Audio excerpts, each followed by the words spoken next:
muita gente, como agora a gente está vivendo esse momento do Trump, ninguém tá dando muita atenção para essa PEC que ontem foi apresentada ao Senado pelo Lewandowski. O que me chamou a atenção foi que o PT, que há pelo menos 30, 40 anos nunca falou em segurança pública. E agora a gente está vendo as pesquisas saindo aí e parece que agora eles mudaram um pouco. Mas eu não vi em momento algum na palavra do Lewandowski falar sobre saidinha, sobre fazer a pena mais dura para os meliantes, para os bandidos. Eu vi uma coisa assim, meio uma polícia bolivariana, uma coisa de deixar na mão do Estado, tal. É isso ou eu estou sendo... que eu sou meio burro, né? Raso como um pires, eu sou. Apesar da credibilidade, aliás, muito obrigado. Mas por isso que eu trago pessoas notáveis aqui para explicar. É isso, Mota. Bom, primeiro eu quero dizer que é uma alegria estar de volta aqui. Quando eu recebi o convite, eu fiquei muito emocionado. Todo mundo lá em casa ficou me olhando. E realmente, eu adoro vir aqui.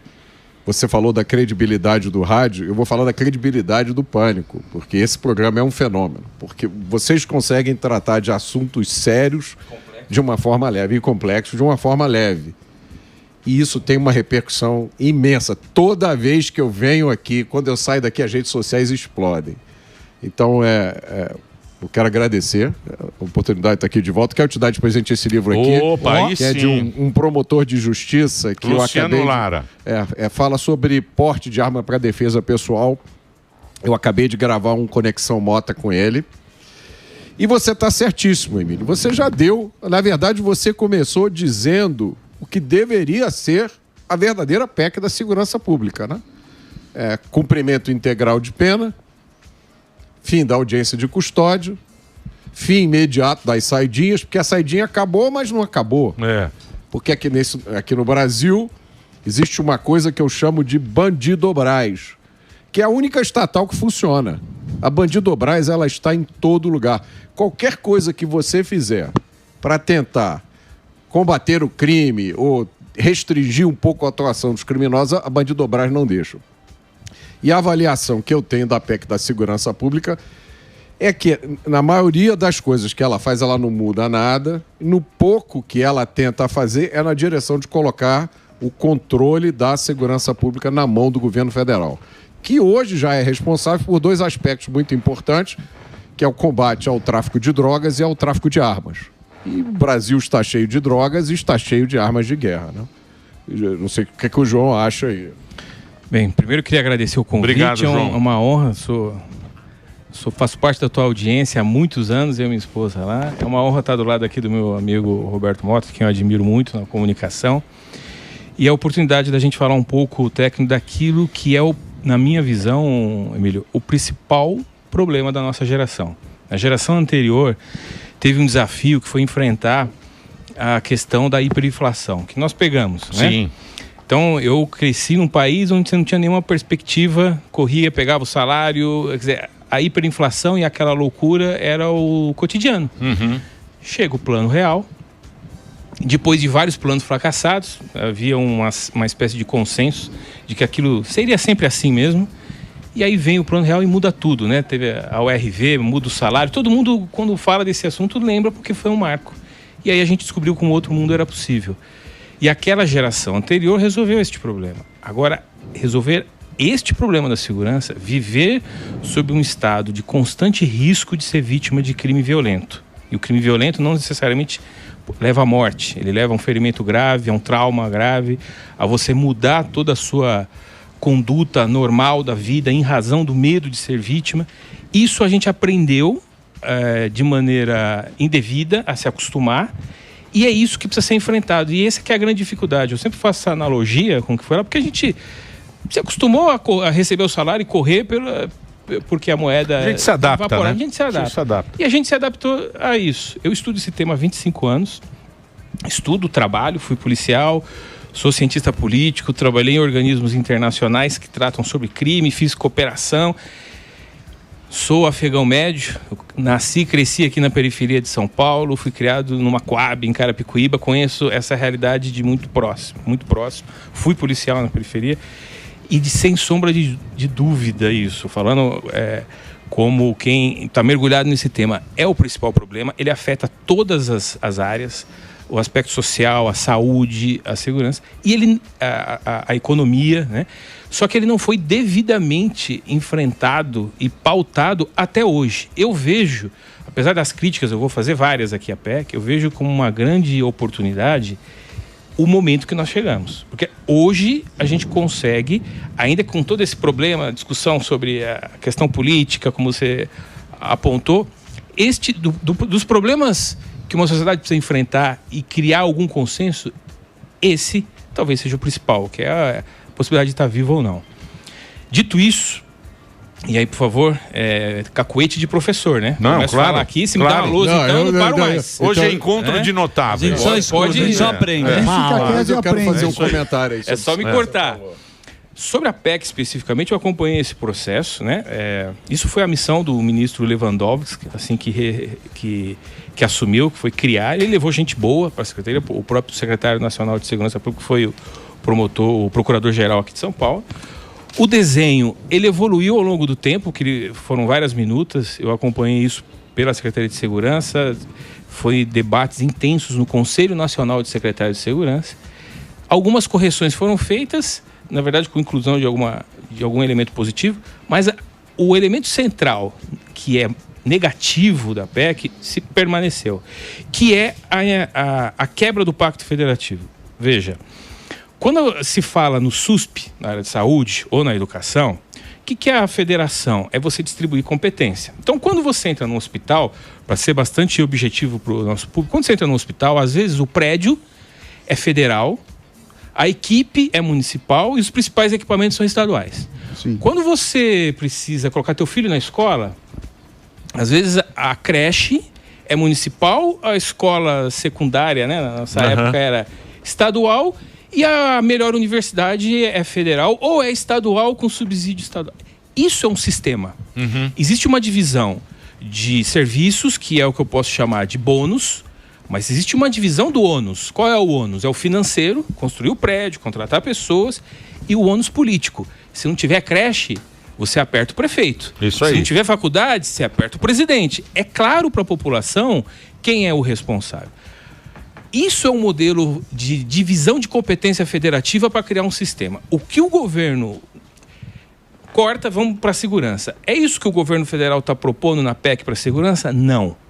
O que ele está propondo não é a criação de um sistema semelhante à sua educação, porque ele só está dividindo o bônus. Ele diz o seguinte: a coluna vertebral do sistema de segurança pública hoje são os estados e cada vez mais os municípios estão entrando junto, mas são os estados ainda com as polícias militar e civil. Aí ele diz o seguinte: eu quero também decidir o que essas polícias fazem, que é a tal da história de definir diretrizes e políticas. Só que ele não quer assumir o ônus, ou pelo menos não está na PEC. Então, ele vai definir regras de atuação, ele vai definir alvo, por exemplo. Você pode decidir que o foco não é enfrentamento ao crime organizado e retomada de território, como é necessário no Rio ou como foi necessário aqui em Santos. Você pode decidir que você vai focar em segurança de trânsito, por exemplo, né? É uma escolha. Regulamentação de clube de tiro. Regulamentação, por exemplo, é uma escolha política de governo, não de Estado. É quem foi eleito decide. Porque se ele acertar, ele tem o bônus na hora da eleição. Se ele errar, ele também tem o ônus. O governo federal quer definir essas diretrizes, só que em nenhum momento na PEC ele assume o custeio, e o custeio é gigantesco, tanto de salários, quanto de previdência, quanto de equipamento. Segurança pública é uma área extremamente cara. O orçamento de São Paulo são 27, 28 bilhões, 24, 23 deles é só salário. O governo federal não está entrando junto, como ele entra na saúde e na educação. Mas isso também era na Constituição, então, né? mas como a PEC está propondo mudança, porque a mudança deveria, já que engloba o bônus, engloba o ônus. Claro. E o segundo aspecto do ônus que não está no desenho é o ônus político. Porque quando ele decide não fazer algo e fazer o outro, o impacto disso é local. A população, se você vai focar a fiscalização de clube ou vai fazer policiamento de trânsito e, por exemplo, tira a equipe que estava fazendo a segurança da Paulista ou que fazia a segurança lá da Coab 5 de Carapicuíba, é quem mora lá que vai sentir. Claro. E na eleição ele vai... É local, né? É local. A segurança é local. Ele vai dar resposta para quem? Para isso? Para o governador e para o prefeito. E para os prefeitos. E ele não vai associar isso com o governo federal. Então, quando o governo federal ele propõe uma melhoria, isso não é integração. Eu trabalhei em forças-tarefas fora do país, dentro. Isso não é integração. Integração é divisão de competência no bônus e no ônus.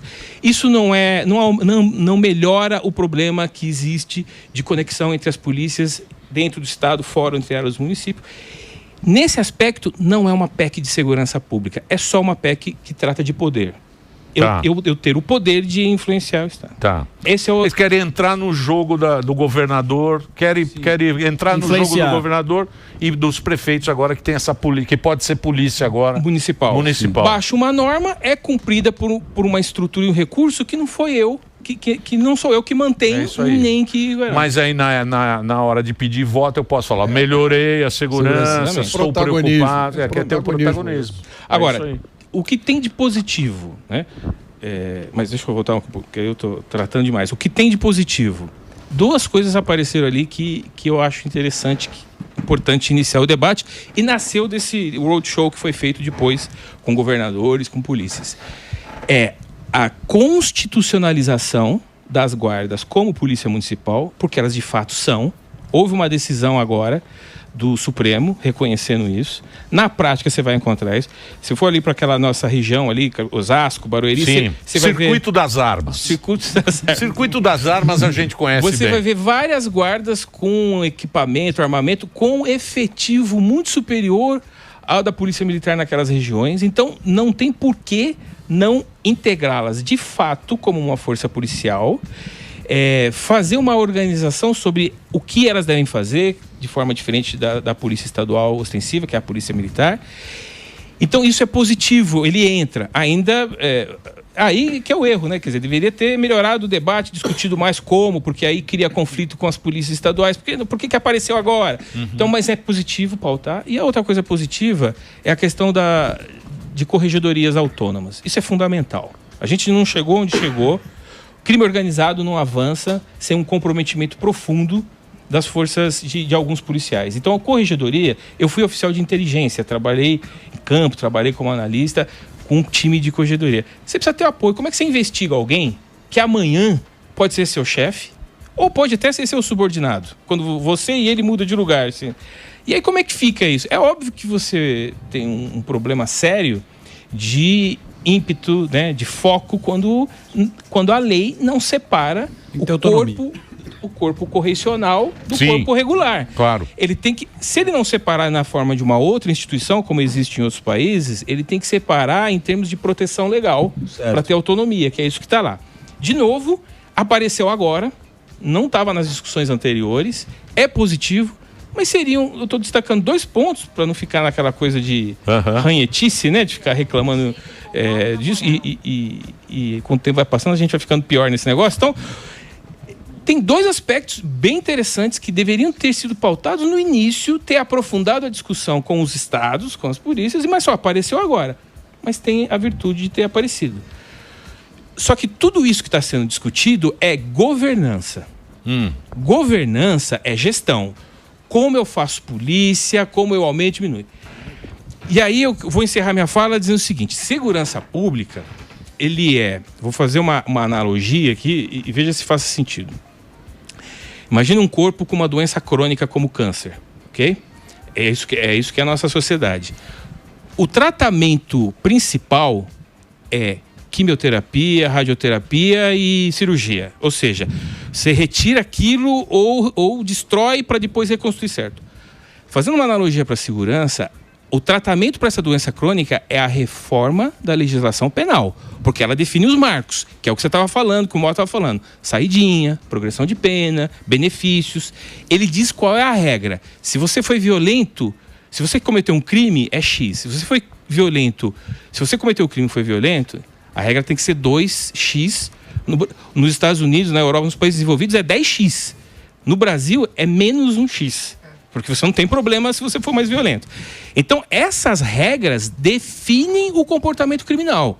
Tá? Eu vou dar vários exemplos aqui de como a lei, ela modula, ela induz o comportamento do criminoso. Ela não decide se o criminoso vai ou não cometer crime, mas a lei, ela consegue induzi-lo a ser mais ou menos violento. Isso é o tratamento principal.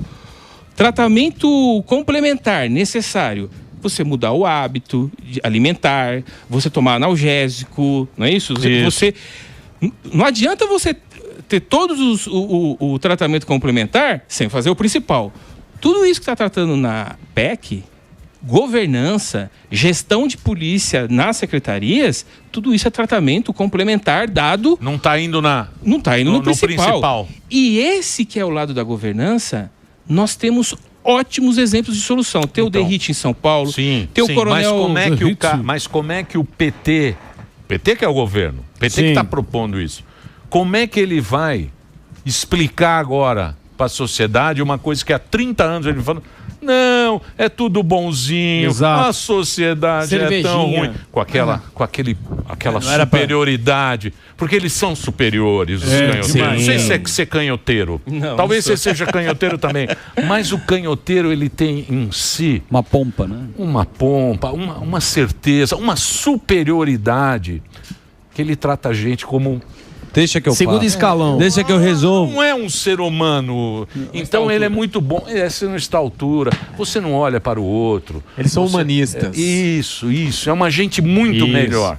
Então, eu não sei se agora eles vão fazer, eles vão mudar. São as esquinas da história, né? Ou é só para ganhar um voto? São as esquinas da história. Ou é conveniente o momento agora atual que segurança pública é a pauta. Eles estão porque você sabe o que acontece? Por exemplo, que nem o Moro veio aqui. E a gente estava falando com o Moro, tal, não sei o quê. Hoje, eu não sei, acho que foi você que colocou esse tweet de quantas facções a gente tem no Brasil.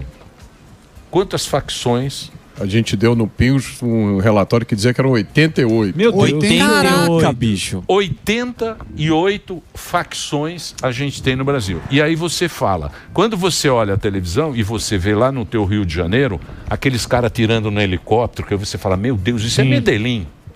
Isso é Medellín. Anos 80, hein? Não sei como da Medellín hoje, mas anos 80 era assim. Você fala, o Brasil vai virar um narco-estado. Ele fala assim, imagina, a gente nunca vai chegar lá a isso é extremismo que você está falando. A gente já está lá. E esse é que é o problema, os caras tomam conta. E já virou narco-estado. Há 2 semanas atrás, eu participei de um fórum de segurança em Brasília e estava presente o professor Alessandro Visacro. Eu vou até gravar uma conexão com ele. E ele é especialista nesse assunto. Ele classifica esse fenômeno que está surgindo no Brasil como de insurgência armada.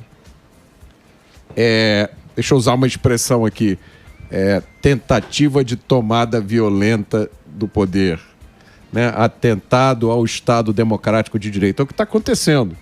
Hoje, a questão das drogas já deixou de ser o motivo principal desses caras. Hoje, o que acontece no Rio e no Ceará e em vários outros locais é o domínio territorial. Isso aí. E ali dentro, eles já estão controlando serviços essenciais, como água, luz, internet. E, como o Visacro diz, lá eles têm a sua própria justiça. Ele tem um sistema de justiça dele. Que é o tribunal. Desafia. Lá na nossa área, lá já tem o tribunal lá. Ó. O tribunal do crime funciona. O tribunal funciona. Com lei dura. E respeitam. Exato, lógico. E respeitam. Você viu no Rio de Janeiro, aqueles médicos que foram assassinados, estavam lá. No dia seguinte, os assassinos já tinham sido investigados, processados, sentenciados e executados. Agora, deixa eu dizer uma coisa aqui, Emílio, tem a ver com o que você falou. Eu conheci o João, acho que deve ter sido o quê? 2016? Por aí. Na época em que isso era tudo mato. Ninguém falava de segurança pública, ninguém queria falar de segurança pública, ninguém se interessava por esse assunto. Você chegava perto de um político para falar sobre segurança pública, eles fugiam. Segurança pública era comprar viatura. Foi em 2017 que a gente participou de um evento em Campinas. Eu acho que o Derrite estava presente. Na verdade, nasceu... Eu fiz academia junto com o Derrite, eu estava no último ano, ele estava entrando. Mas a gente não teve contato. A gente se conheceu exatamente nesse evento. Tava eu, você e o Dr. Leonardo Jardim, que trata da questão da bandidolatria, que é um promotor lá do Mato Grosso, fazendo uma palestra sobre a necessidade de uma reforma do sistema de justiça criminal. Ninguém queria falar sobre esse assunto, Emílio. Ninguém se interessava. Eu comecei a estudar esse assunto por causa do meu envolvimento na época do Partido Novo, né? E ninguém queria saber disso. Levou muito tempo para a sociedade começar a falar sobre isso de uma forma que deveria, que o tema deveria ser tratado. Certo. Aí veio a Brasil Paralelo, fez aquele documentário, Entre Lobos, que a gente participou. Que é muito bom. O melhor material que já tinha sido produzido até então. Aí eu lancei o meu livro, né, A Construção da Maldade, que infelizmente eu trouxe, deixei na mochila, esqueci de trazer, que para minha surpresa... Põe aí na tela aí o livro, para você. Esse livro é muito bom. Eu tenho autografado. E aí, Emílio, esse assunto começou a ser tratado. E quando eu falo sobre esse assunto, eu ando pelo Brasil inteiro falando sobre isso. Eu digo que eu tenho boas notícias e más notícias. Mas eu tenho boas notícias. Até pouco tempo atrás era só má notícia. Porque a situação de segurança pública hoje é muito pior do que as pessoas imaginam que é. Quando você vai olhar as estatísticas, quando você escuta o que a polícia vive, quando você olha as decisões judiciais que têm sido tomadas, né, da polícia prender um sujeito, descobrir que ele está com drogas, o sujeito é condenado, aí o cara entra com recurso e a decisão judicial é que não... solta o cara, ele está absorvido porque a polícia fez a abordagem sem fundada suspeita. Você abordou baseado na sua intuição, isso não pode. Isso é notícia ruim. Agora, a notícia boa é que nunca se falou tanto sobre segurança pública no Brasil e por gente competente. Então, você vê, a gente está falando sobre esse assunto aqui, e se a gente estivesse falando sobre esse assunto há 10 anos atrás, a gente estaria dizendo aqui, olha, tem que construir ginásio para o pessoal jogar basquete. Né? Tem que dar curso de capoeira. Mas não adianta a gente ficar falando, chega em Brasília num jantar, eles resolvem como é que vai ser e acabou. Uma Exato. 3 uísque, 2 jantar, um papinho, um amigo, um abraço. 3 tapas nas E a gente fica falando e a população sempre e a população sempre cada vez mais triste. Você vê hoje em dia o brasileiro hoje é um cara meio refém, meio triste. Ele não acredita. Tá aceitando, né? Tá aceitando.